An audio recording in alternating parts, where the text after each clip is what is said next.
Assalamualaikum warahmatullahi wabarakatuh. Selamat siang teman-teman.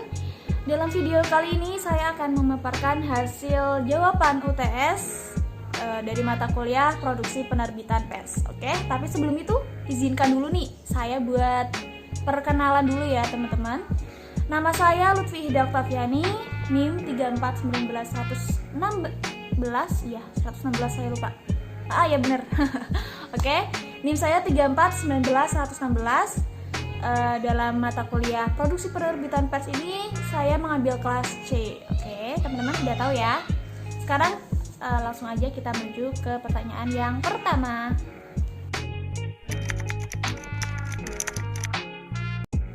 Oke, ini ada soal yang pertama. Ini mungkin soal definisi ya. Ini aku buka aja soalnya biar aku bacakan nih buat teman-teman. Soal yang pertama itu adalah apa yang Anda ketahui mengenai atau tentang produksi penerbitan pers. Oke, langsung aja kita jawab ya teman-teman, tanpa berbasa-basi.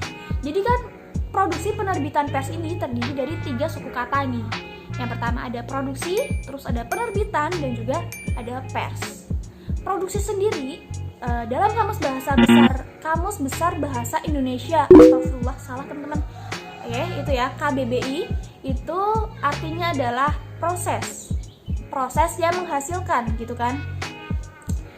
Pokoknya adalah sesuatu pembuatan yang isinya tuh berupa proses. Lalu yang kedua ini katanya ada penerbitan.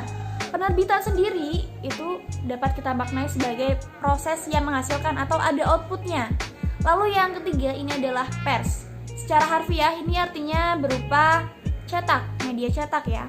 Lalu yang secara maknawiah itu artinya pers itu adalah penyiaran secara tercetak atau publikasinya itu dilakukan secara cetak gitu ya. Ada media cetaknya. Pengertian pers jika dilihat dari segi bisnis adalah kelompok kerja yang terdiri dari berbagai komponen. Ada wartawan, redaktor, tata letak, percetakan, sampai kepada sirkulasi, terus iklan, tata usahanya, dan lain sebagainya yang menghasilkan produk berupa media cetak gitu. Nah, produksi penerbitan pers sendiri itu di dalamnya mencakup tentang masalah-masalah internal, lalu ada wawancara, pencarian data-data, terus berupa opini juga, ada saluran iklan juga. Di dalamnya itu ada manajemennya yang bisa menghasilkan, di mana hasilnya itu berupa media cetak serta sampai pada proses pemasaran produknya. Bagaimana media cetak ini bisa disebarluaskan kepada khalayak umum. Itu adalah pengertian dari produksi penerbitan pers. Jadi isinya itu berupa pemprosesan suatu pers atau informasi media cetak tersebut. Oke, kita langsung aja lanjut ke pertanyaan yang kedua. Oke, langsung aja kita menuju ke pertanyaan yang kedua. Aku bacain ya teman-teman. Jadi pertanyaannya adalah, dalam sebuah penerbitan pers ini terdapat berita, opini, dan juga iklan. Jelaskan maksud dan jenisnya dari masing-masing tersebut. Oke, langsung aja kita jawab ya teman-teman. Jadi di sini dalam sebuah media cetak, percetakan itu, misalnya kayak koran, itu terdapat isinya tuh ada berupa berita, lalu ada opini, dan juga ada iklannya. Ya, oke, langsung aja kita bahas yang berita. Jadi berita adalah suatu informasi yang berupa fakta dari suatu kejadian yang memang nyata terjadi. Dan berita ini ada 3 macam. Sebenarnya ada banyak macamnya, cuman kita sebutkan 3 aja ya teman-teman, untuk mempersingkat waktu. Jadi 3 aja. Yang pertama itu ada hard news. Hard news itu adalah berita yang cepat basi. Misalnya berita-berita kebakaran, mungkin bencana alam, seperti itu. Jadi beritanya itu kalau tidak secara langsung atau cepat-cepat diberitakan, itu beritanya akan menjadi basi. Lalu yang kedua ada berita soft news. Soft news itu adalah jenis berita yang sedikit lebih ringan daripada hard news. Contoh beritanya itu berupa misalnya kayak informasi tentang artis ataupun tokoh politik dan lain sebagainya. Lalu yang ketiga itu ada berita features. Features ini berupa informasi hiburan ya teman-teman. Jadi beritanya memang ringan dan isi beritanya tuh berupa kayak human interest, lalu ada kuliner, pariwisata dan lain sebagainya. Itu adalah jenis berita. Oke, langsung aja kita menuju yang kedua. Ini ada opini. Opini sendiri itu adalah bagaimana cara orang memandang suatu informasi ataupun yang sedang hangat diperbincangkan, suatu masalah gitu ya. Jadi pendapat seseorang tentang suatu masalah itu adalah opini. Nah, opini sendiri itu bisa didapatkan dari dua sumber. Yang pertama dari sumber masyarakat, yang kedua dari penulis. Dari sumber masyarakat itu kita bisa dapat dari komentar tentang, jadi ada mungkin disuguhkan suatu berita, nanti ada komentar-komentar dari masyarakat umumnya gitu kan. Lalu yang kedua ada berita dari penerbit atau si penulis. Ini ada 3 jenisnya. Yang pertama itu adalah tajuk rencana. Lalu yang kedua ada pojok. Yang ketiga ada karikatur. Oke, langsung aja kita bahas yang pertama. Itu ada tajuk rencana. Tajuk rencana itu berupa artikel yang berisi opini. Jadi bentuknya berupa artikel ya teman-teman. Ini tajuk rencana. Lalu yang kedua, maaf agak jelimet ini teman-teman. Lalu yang kedua ada pojok. Pojok ini berupa opininya tuh disampaikan berupa cerita pendek mungkin ya. Agak lebih ke cerita, jadi lebih sifatnya tuh lebih ringan daripada tajuk rencana. Dikemasnya tuh berbeda seperti itu ya. Lalu yang ketiga ini ada karikatur. Nah, ini jauh lebih ringan lagi teman-teman karena dalam bentuk gambar. Opininya itu disampaikan dalam bentuk gambar. Oke, yang ketiga ini tentang periklanan atau iklan. Iklan sendiri adalah proses penjualan kolom-kolom yang terdapat di dalam surat kabar ataupun majalah ataupun koran ya teman-teman. Jadi dalam suatu koran, surat kabar itu biasanya akan disediakan sebuah slot-slot berita yang mana bukan slot-slot berita, slot-slot iklan yang mana terbuka secara umum bagi para pengiklan untuk mengiklankan iklannya di dalam berita tersebut ya. Ini ada beberapa jenis iklan yang biasa kita sering ketemuin adalah iklan display dan juga iklan baris. Iklan display itu berupa iklan yang lebih kecil daripada iklan yang lebih besar daripada iklan baris. Oke, kita bahas dulu iklan yang baris dulu kali ya teman-teman biar pemahamannya bisa nyambung gitu ya. Iklan baris secara umum kita bisa melihatnya biasanya dalam suatu koran itu iklan yang berupa kata-kata singkat, itu jenis jadi iklan baris sendiri. Jadi perhitungan biaya dari iklan baris ini ditentukan dari kata. Jadi nanti semakin banyak kata maka biayanya akan semakin besar. Itu iklan baris ya teman-teman. Makanya kenapa dalam iklan baris ini kata-katanya agak lucu kalau kita lihat ya. Kayak butuh itu nanti BTH apa gitu. Pokoknya disingkat-singkat ya teman-teman. Itu termasuk dari jenis iklan baris. Lalu yang kedua ini ada iklan display. Iklan display itu lebih besar daripada iklan baris dan tampilannya itu jauh lebih jelas sehingga informasi yang disampaikan itu juga memang lebih jelas. Itu adalah jawaban dari pertanyaan nomor 2. Oke, langsung aja kita lanjut ke pertanyaan yang ketiga. Oke, kita lanjut ke pertanyaan yang ketiga. Baik, saya akan membacakannya. Ini apa yang Anda ketahui tentang pers tradisional dan juga pers online? Perbedaan dan persamaannya itu bagaimana? Nah, oke, langsung aja kita jawab. Jadi mungkin media sekarang memang terbagi menjadi 2, yaitu ada media cetak dan juga ada media yang diberitakan secara online menggunakan elektronik seperti itu ya. Media tradisional itu memang identik dengan cetak karena memang pada pertama kalinya disampaikan atau dicetuskan tentang pers ini memang awal mulanya adalah berupa media cetak ini ya teman-teman. Itu berupa koran ya teman-teman. Jadi pers tradisional itu berupa media cetak yang mungkin koran ataupun majalah dan lain sebagainya. Lalu yang kedua ada media elektronik. Ini adalah berupa media baru. Contohnya mungkin pemberitaan melalui televisi, radio, dan yang paling terbaru sekarang ini adalah penggunakan internet. Bisa melalui media sosial baik berupa Facebook mungkin ataupun Instagram, YouTube, dan media sosial yang lainnya. Itu adalah bentuk dari pers sekarang ya teman-teman, atau pers secara online.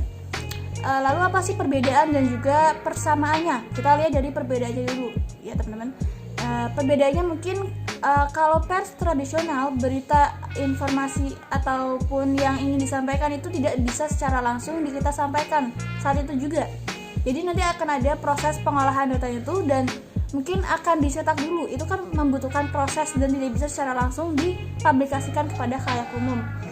Sedangkan untuk media online atau pers secara online itu karena menggunakan internet, jadi bisa dilakukan atau dilakukannya publikasi secara langsung saat itu juga berita kita lihat ataupun kita sampaikan seperti itu. Jadi tidak walaupun dimanapun dan kapanpun kita bisa mengupload berita tersebut.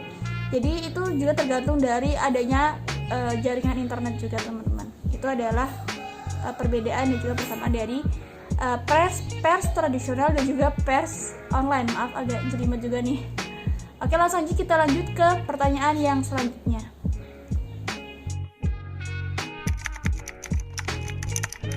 Oke, langsung aja kita menuju pertanyaan yang selanjutnya. Ini ada pertanyaan nomor 4. Di bidang departemen redaksi itu terdapat beberapa struktur.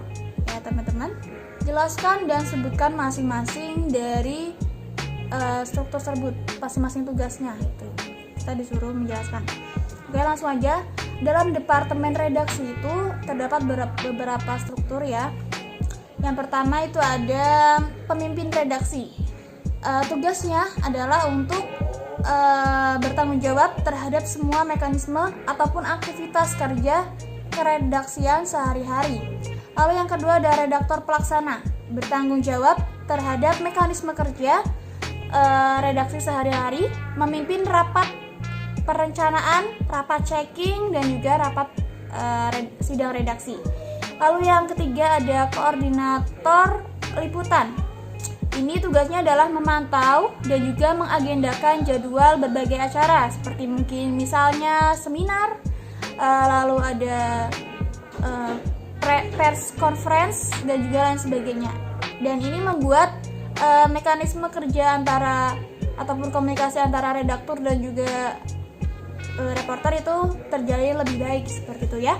Lalu yang selanjutnya ada head of multimedia. Jadi dalam struktur ini tuh memiliki bawahan yang berkaitan dengan produksi gambar ataupun foto yang mendukung jajaran redaksi yang memproduksi berita setiap hari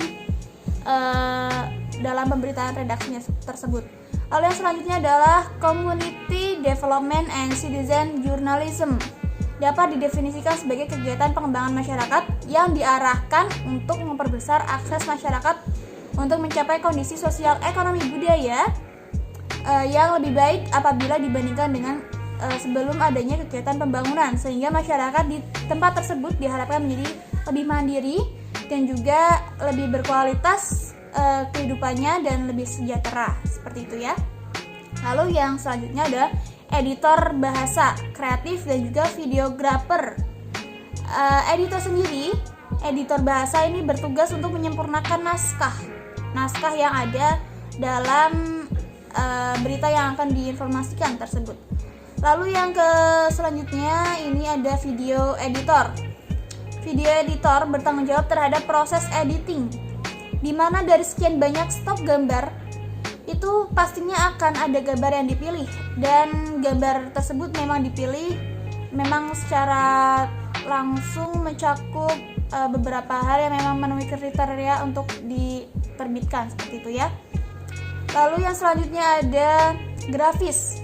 Grafis adalah bentuk proses penyampaian pesan kepada publik melalui media sebuah gambar. Lalu yang selanjutnya itu ada foto dan juga multimedia.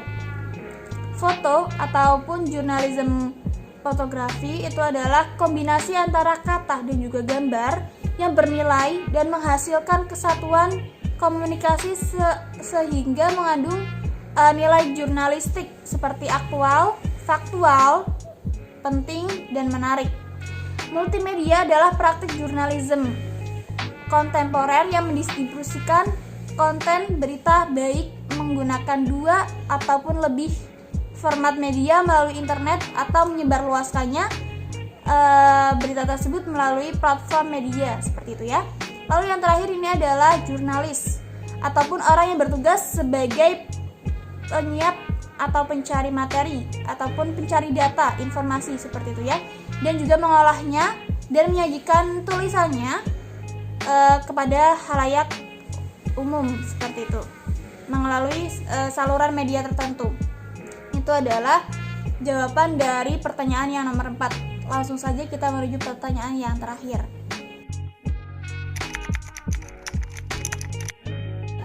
Di tengah perkembangan teknologi informasi yang pesat, pers mengalami disrupsi ataupun mungkin kemunduran ya teman-teman.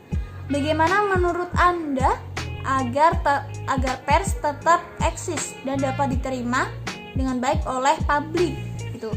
Apakah etika jurnalistik masih diperlukan dan berkesesuaian dengan kondisi saat ini? Nah, langsung saja kita jawab ya teman-teman. Jadi memang perkembangan peradaban ataupun teknologi informasi saat ini memang berkembang sangat pesat ya teman-teman. Seperti munculnya media informasi internet itu memang sangat mempermudah kita dalam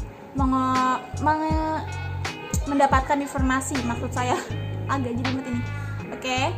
Terus bagaimana sih cara agar media cetak itu tetap eksis di masyarakat dan beritanya itu bisa diterima oleh masyarakat secara umum gitu kan? Nah, agar dapat mampu bertahan di era ini, media cetak itu seharusnya tetap mempertahankan efektivitas ataupun kualitas berita yang disampaikannya. Misalnya ya, tetap memperhatikan etika jurnalistiknya gitu. Misalnya kalau kita lihat kelemahan dari pemberitaan era modern ini adalah terdapat banyaknya berita-berita hoax. Nah, dengan adanya berita berita secara ini yang media cetak ini, kita bisa memulihkan meminimalisir berita hoax tersebut. Jadi karena berita yang disampaikan dalam media cetak itu biasanya kan melalui proses editing terus dengan tanggung jawab yang besar ya, lebih terpercaya daripada berita-berita secara online ini. Karena memang banyak banget berita-berita hoax yang tersebar dalam beberapa hari ini mungkin ya. Oke. Media cetak seharusnya tetap mempertahankan etika jurnalistiknya. Berarti isi berita yang dikandung itu memang harus dapat bisa dipercaya. Selain itu, gimana sih agar bisa eksis? Yaitu salah satu solusinya. Lalu yang kedua ini adalah memang dalam masyarakat kita itu masih ada beberapa yang belum menggunakan teknologi, misalnya HP ataupun laptop ataupun internet ya. Seperti masyarakat pedesaan itu masih banyak yang menggunakan media cetak ini sebagai sumber informasi. Jadi eksis atau tidak eksisnya itu ya tergantung siapa yang akan menerima beritanya tersebut. Kalau misalnya berita yang diterima itu dari kalangan masyarakat pedesaan, ya berita yang diterima itu dalam bentuk biasanya media cetak. Sedangkan kalau masyarakat modern itu biasanya berita yang diterima itu berita berupa elektronik ya, ataupun media-media informasi yang internet seperti itu. Oke, itu tadi teman-teman jawaban dari UTS mata kuliah produksi penerbitan pers, jawaban dari saya. Apabila ada kekurangan dan juga salah-salah kata mungkin karena memang jawabannya agak panjang-panjang ya teman-teman, dan kita juga harus bisa mengutarakannya sejelas mungkin, tapi ternyata agak tidak sanggup saya. Oke. Mungkin itu saja dari saya. Wabillahi taufiq wal hidayah. Wassalamualaikum warahmatullahi wabarakatuh. Sampai jumpa lagi.